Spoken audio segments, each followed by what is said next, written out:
Coming up on Network Africa. ECOWAS leader, Ghanaian President Nana Akufo-Addo warns West Africa is in great danger amid recent coups in the region.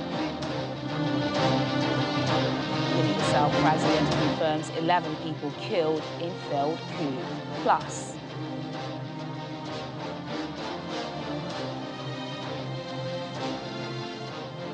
Sudan protesters block roads to Egypt for 9th day.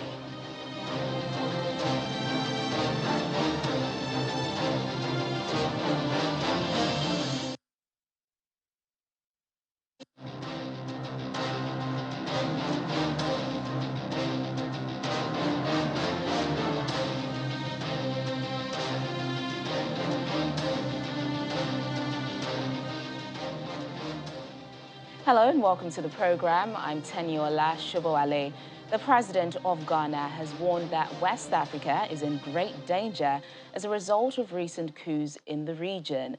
At an emergency summit of the Economic Community of West African States, ECOWAS, Nana Akufo-Addo, the chair of the regional body, described last year's military takeover in Mali as contagious. He says there's a need to respond collectively and decisively to stop the trend from devastating the entire region. I want to thank you for your presence in this extraordinary summit, which will focus on the emerging threats in our region that stem from the military interference in Mali and its contagious influence in Guinea and Burkina Faso. The attempt 2 days ago to overthrow the democratically elected government of President Umaru Sissoco Embalo of Guinea-Bissau by a military coup failed. The would-be putschists are being rounded up as we meet. I speak for all of us when I applaud President Embalo for sustaining the validity of the democratic institutions of the Republic of Guinea-Bissau. Let us address this dangerous trend collectively and decisively before it devastates the whole region. Excellencies, the resurgence of coup d'etats in our region is a matter of grave concern. This evolution challenges the democratic way of life we have chosen. We need to stand firm to protect democracy and freedom in our region. Well, the ECOWAS meeting in the Ghanaian capital, Accra, was called in response to last month's coup in Burkina Faso. Adding to the region's turmoil was a gun attack on Tuesday on the president of Guinea-Bissau, Umaru Embalo. Officials described that as an attempt to seize power. Meanwhile, officials say 11 people are now known to have died in Tuesday's failed attempt to overthrow President Embalo. Both soldiers and civilians are reported to be among the dead. A major investigation has been launched to find the unidentified gunmen. The army has since been patrolling the streets of the capital. Guinea-Bissau is a hub for cocaine trafficking between Latin America and Europe, leading many to speculate that the coup was the work of drug gangs.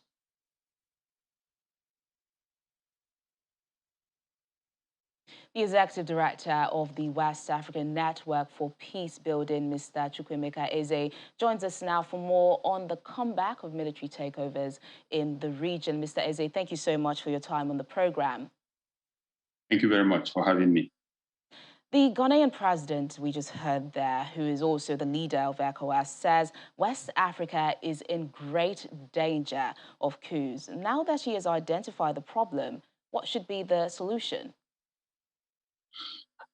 I think that, first of all, is to acknowledge that even though the reason behind the formation of ECOWAS was for regional integration and trade, issues around peace and security has become very paramount. And what is clear to all of us is that there is a very urgent need to review the protocol on democracy and good governance of ECOWAS. It's long overdue. And inherent in that is to also ensure that we begin to insert clauses that will make it very difficult for we continue to have a military incursion into our politics, including, of course, issues around the third term, which is what we have identified is one of the key indicators for those countries who continue to engage in coup d'etat. If you look at all the countries that we have had either coup d'etat or attempts on coup d'etat, they are either countries that are whose constitution remains ambiguous with regards to issues of term limits, or those that are coming out of consolidated autocratic regimes. And it's quite interesting in some way. We can link the root of all this to Mali.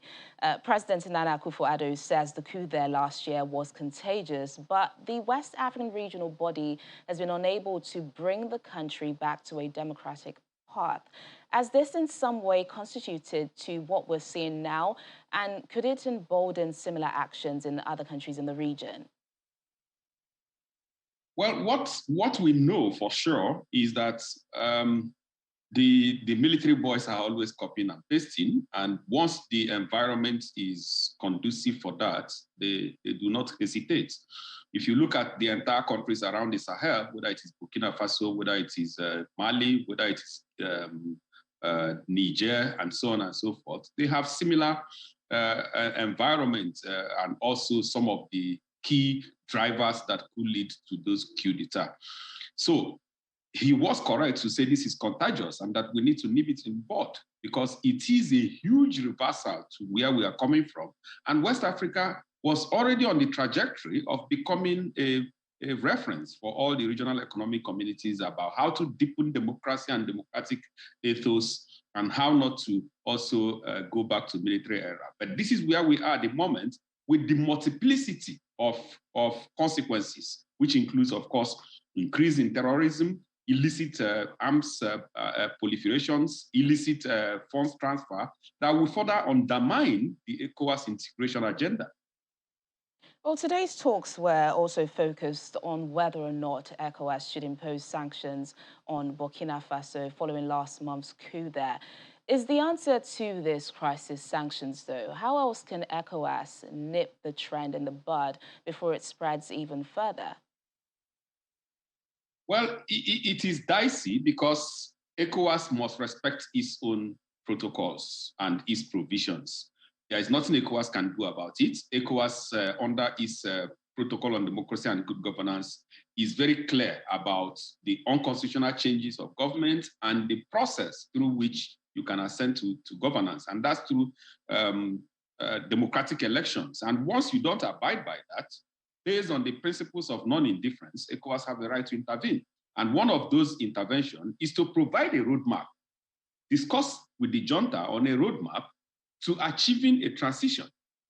The junta agreed to those provisions and at some point said it was no longer feasible. So will ECOWAS continue to listen to Mali that says that it is no longer feasible based on some security challenges that they need to address before going into election? Or will they now respect his protocol? If they don't respect his protocol or the provisions of his protocol, ECOWAS become like a barking dog without teeth. So what do you do at that moment? You must apply your protocol. And that's exactly what ECOWAS have done. Of course, we agree that it has implications, especially with regards to the fight against insurgencies in the Sahel region. They have implications, but you must take a decision even after weighing the options. And I think that is what ECOWAS have done. All right, then, Executive Director of the West African Network for Peace Building, Mr. Chukwemeka Eze, thank you so much for your thoughts on the program. My pleasure, anytime. Thank you. And over in Sudan, in the aftermath of the military takeover there, the ongoing closure of the highway connecting Sudan to Egypt by the Sudanese resistance committees of the north has continued for a 9th day. Sudanese protesters in the northern state erected several barricades along the road connecting the two countries and have disrupted the movement of Egyptian-owned vehicles returning to Egypt with Sudanese livestock or goods. Protesters, who are mostly farmers, closed the road initially because the government raised the cost of electricity and forced the government to make a U-turn. The protest eventually morphed into a wider rejection of the coup and the opposition to the military and its regional allies, which includes Egypt.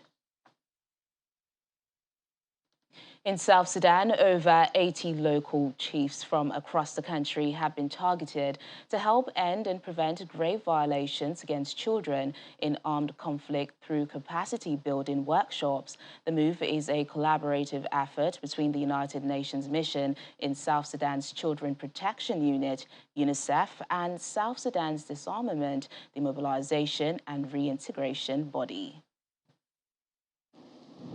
The three-day knowledge and skills building workshops, which kicked off in the capital Juba on this week, builds on a government-led action plan signed in early 2020 aimed at ending and preventing 6 grave violations against children in armed conflict in the country.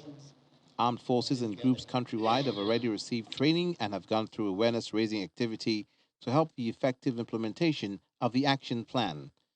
The United Nations resident coordinator in South Sudan highlights the importance of reaching out to paramount chiefs. Development for this country begins at the community. It is at the community level that the traditional leaders can play a critical role for fostering peace, for ensuring that at the community level there is peace for children to go to school, peace for children to grow, for them to thrive, and for them to reach their fullest development potential. You are very important to the future of South Sudan. It is important for us to stress here that although we are discussing the issues of grave violations, talking about killing, talking about maiming, abductions, rape, attack on schools, on hospitals, we're talking about all these grave violations, but at the end of the day, we're talking about the future of South Sudan. Paramount chiefs have played a historical role since colonial times and continue to exercise their power at the community level. The role of chief in this country is more important, and the government of South Sudan is aware.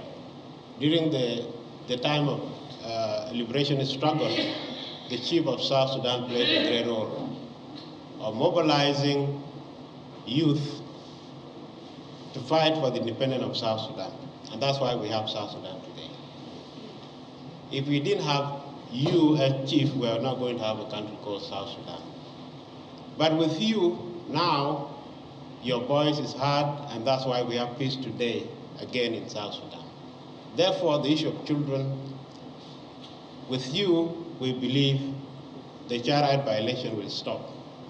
Because every community that we have all the chiefs in the bayams, in the counties, and in the bomas.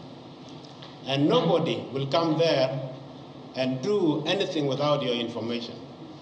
If you take this information well as our chief, we know South Sudan will change in terms of child right violations. And once we achieve this, we'll have a great country. In an interview, one of the chiefs acknowledged their influence is far-reaching and they can help protect children. Us chiefs can protect our villages. If there is any political leader who comes to us and says that he wants children to follow them to go and fight, we chiefs have the right to say no, because we do not want our children to fight. What we need are roads, schools, clean water, and hospitals. These are what we need to talk about. Chiefs have no right to mobilize children to go and fight against another community.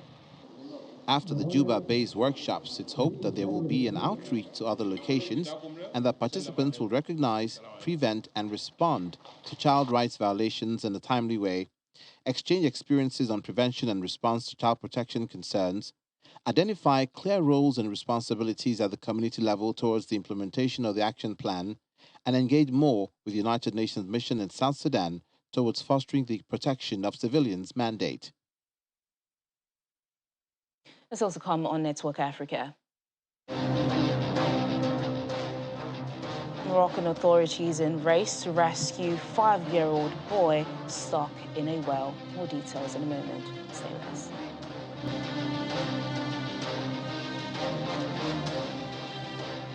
Thanks for staying with us. Kenya remains on high alert following a series of terror attacks that have killed at least 15 people over the past weeks. It comes after the US, UK, and France warned their citizens of an impending attack in Kenya, citing credible intelligence.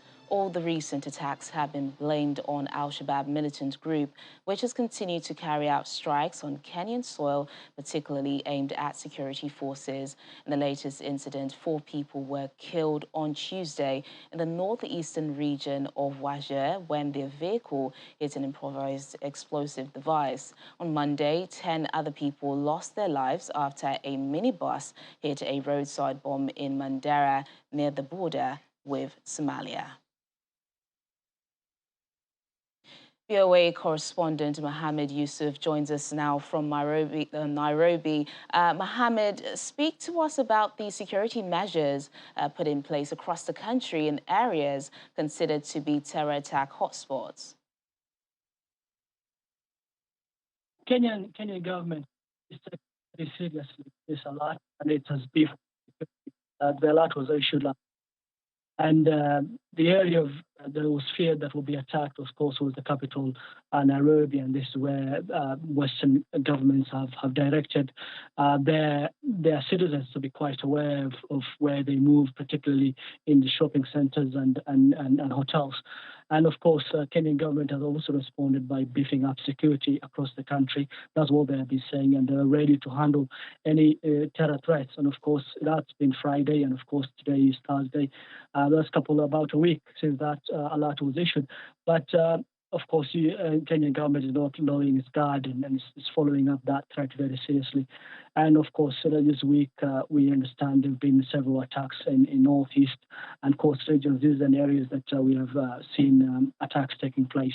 But with this alert was issued, there was fear attack in the capital, Nairobi, and the authorities have beefed up security so far to handle any threat that will come across from Somalia or any fighters within the country who want to kill people, destroy people's lives in the country. And speaking of that alert, the US, UK and France have warned their citizens of an impending attack in Kenya, citing credible intelligence. But how is the Kenyan government responding to this? Yeah, as usual, of course, like any other government, they don't like this kind of alerts because it's more to do, they look at it from economic perspective, and they look at it from security and areas where the economy and those are the areas they look at. But of course, they can't run away from the fact that the threat is there, and they have to handle that kind of threats very seriously and take it very seriously and make sure people are not getting killed or they're giving this space to these terrorists to carry out attacks. But generally, by looking at what's happening in the country, the Kenyan government has taken that very seriously. And over the years, of course, with the experience and the attacks that have taken place in Westgate Mall in 2013, 2014, at the Garissa University, and back in 2019 at Dusit Hotel, we can see a situation where Kenya have also security sector has quite improved in how they coordinate and how they handle this kind of threats. And of course, they have learned. It's a decade now, since more than a decade, of course, since Kenya has sent troops to Somalia, and it's day after day, it's quite improving its security. But again, of course, if you sleep a day or a few hours, and then those guys can always come in and injure you. So, but generally, so far, security is quite calm, but we haven't seen any attacks. But with the alert, you expect some of these guys to go under. But again, that never goes away. If they want to attack, they will always carry out that attack. But so far, the country is alive. All right, then, Mohammed Yusuf, thank you so much for the update.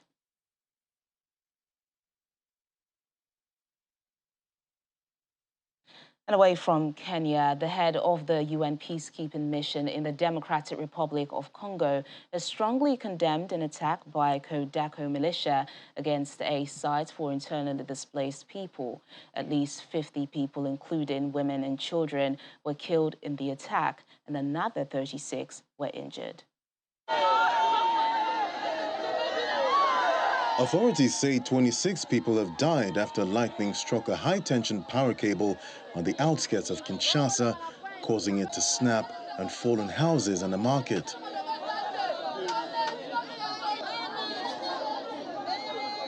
There was tears and anger in the outskirts of Democratic Republic of Congo after a high-tension power cable killed about 26 people, according to authorities. I'm a palm oil seller here at the Matadi Kibali market. And this happened around 5 a.m. and many people died.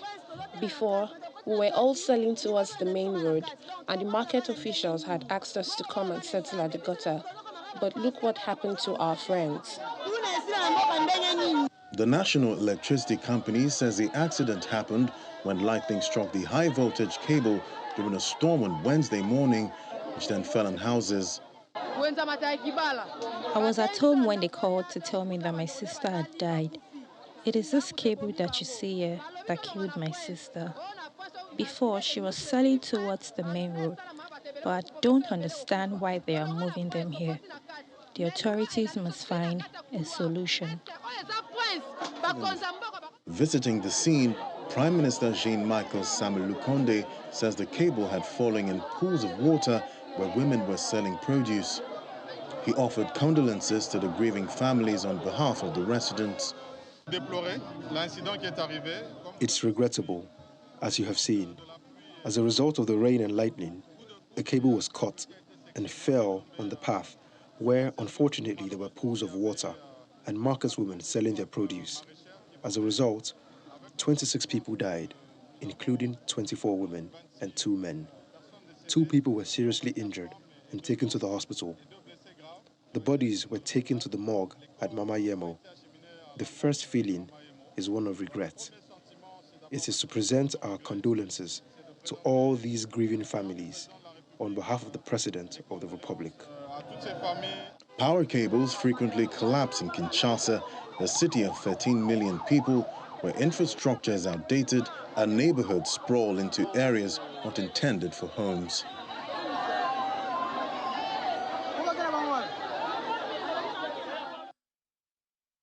What you had just heard there is the story on the Democratic Republic of Congo's government holding a crisis meeting after a power cable snapped, electrocuting at least 26 people.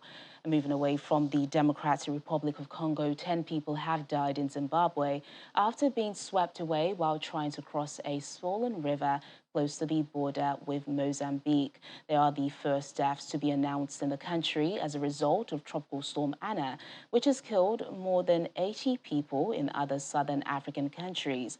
More than 100,000 people have also been made homeless in Madagascar, Malawi, and Mozambique as a result of severe flooding. Officials in Zimbabwe say homes, crops, bridges, and schools have also been destroyed.